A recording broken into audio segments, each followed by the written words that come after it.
2012, I opened Still the Hunger, which is a therapeutic community-style programme for people with the type of mental health conditions that need more support than, say, once weekly work, or even on the NHS is available less frequently than that.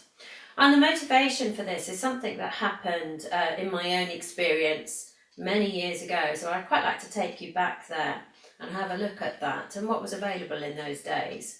So this is going back, say, 25 years ago.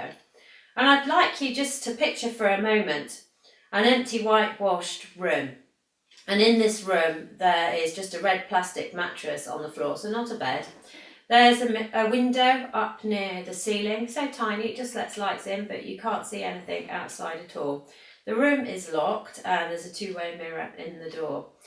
The reason this person is here in this rather dangerous, secure mental health unit is because she's not eating. Now, outside the room where she is, there are other, paranoid schizophrenics, quite dangerous individuals, people who are rampaging often from one side of the room to the next, screaming, abuse at anybody in their way, attacking people in their way, totally unaware of what's going on around them, unable to keep their clothes on at times, and going to the toilet in flower pots. Now, the reason this girl is shut in this room is because, as I said, she's not eating. Now, she's had everything taken away from her. She's got no clothes. She's got no books, nothing to occupy her time while she's in the room. She's had all her jewellery removed. She's got no rings, no earrings. She's not allowed to wear makeup. And she's not allowed visitors, no phone calls. She's not allowed to use the bathroom, so she can't wash normally. She can have a bowl to wash up a couple of times a day, and she has to use a commode. And the idea behind this type of programme, which was called a punishment reward programme, was to take everything away, and when the person ate, they would be rewarded with one of the things that's been taken away. So, for instance, eat a meal and you get to have a bath. The problem with that type of programme is that it actually increases those feelings of worthlessness and humiliation and degradation. And these type of people are already feeling a lot of these feelings already before they go into that type of situation. So it in fact is only going to make those type of things worse. Now this individual has spent the majority of a year in this environment. And she ended up in that situation because she'd had anorexia for about 10 years by then, but during the year leading up to this particular episode of hospitalisation was addicted finally to about 130 laxatives a day and using other means as well to reduce weight. So the only alternative, as far as the medical profession was concerned, was a section under the Mental Health Act, take everything away and actually lock her up. The outcome of this was, okay, it forces weight up, but coming out from that type of thing, you're away from everything. It's very hard to then come back into society and even live a normal life if you weren't anorexic in the first place. But certainly there's an increased sense of hopelessness and inability to sort of get back on with life. And typically in these situations, people just lose weight all over again and you get a vicious circle going on. Now, what happened in this situation, I've just described what happened to me, in fact, and you can read more about my story in my book, which is called Blue Room.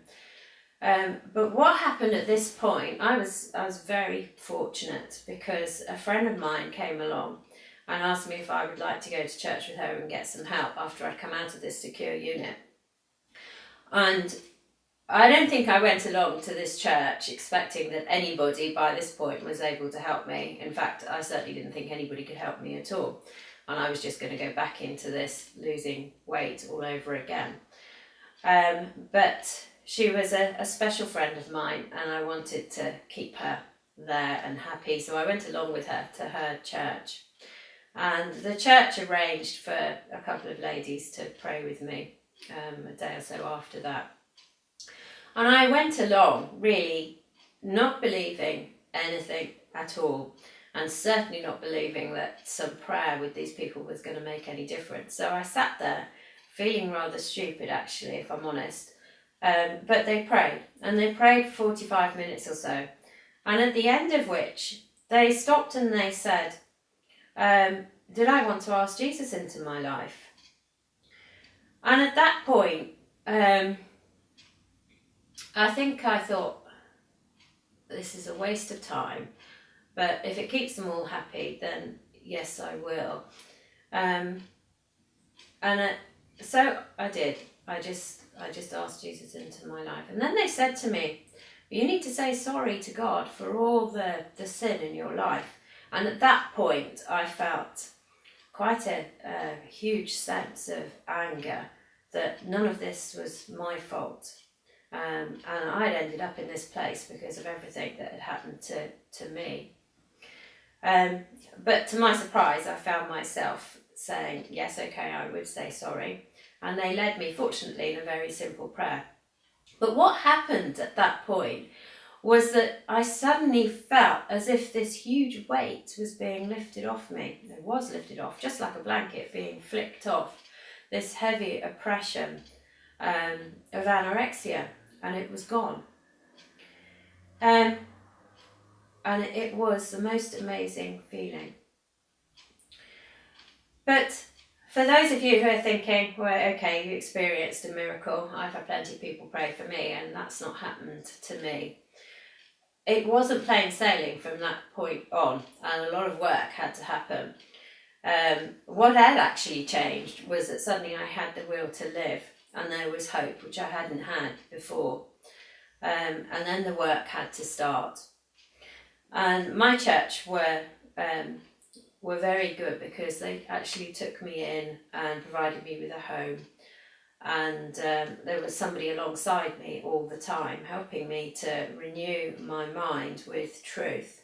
So to start challenging all those negative thoughts about worthlessness and not being loved. So eventually, and I say eventually, it was a long struggle, I got there. So this is the motivation behind this, what we're doing here. And I just want to sort of tell you a little bit about this particular room here as well. This room that we're sitting in now was actually my psychiatrist's office. And this is where I sat week after week being given pills, because there wasn't an awful lot else really. So this room is really special because what we're bringing here is bringing God into a situation. We're turning this situation around. I mean, I've got a lot of help here, but it wasn't the answer. And we really need to bring God into these people's lives and help them to actually feel, maybe for the first time, that sense of love, that they are special, that there is hope. And they need somebody alongside them, constantly able to remind them of who they are in Christ. At the moment, we're running a day program, so people are coming during the day, and we're running support groups, and then there's also craft and relaxation as well. But some people need more than that, and so the vision is to start a residential program, and more of a rehab style program, where those who need actually taking out of their situation completely can come here and stay for a period of time. This building is just amazing for it. It's pretty much empty. It would make a perfect rehab, and we're actually just using one room here. So that's the long-term vision. We need your support. If you want to know more about Still the Hunger, you can look on the website, and if you want to know more about my book, then buy my book. It's Blue Room, and give it out to people that are hurting and need to know the truth about how to overcome these type of difficulties and really get hold of the truth of who they are in Christ, that they are loved, they are special, and there is hope.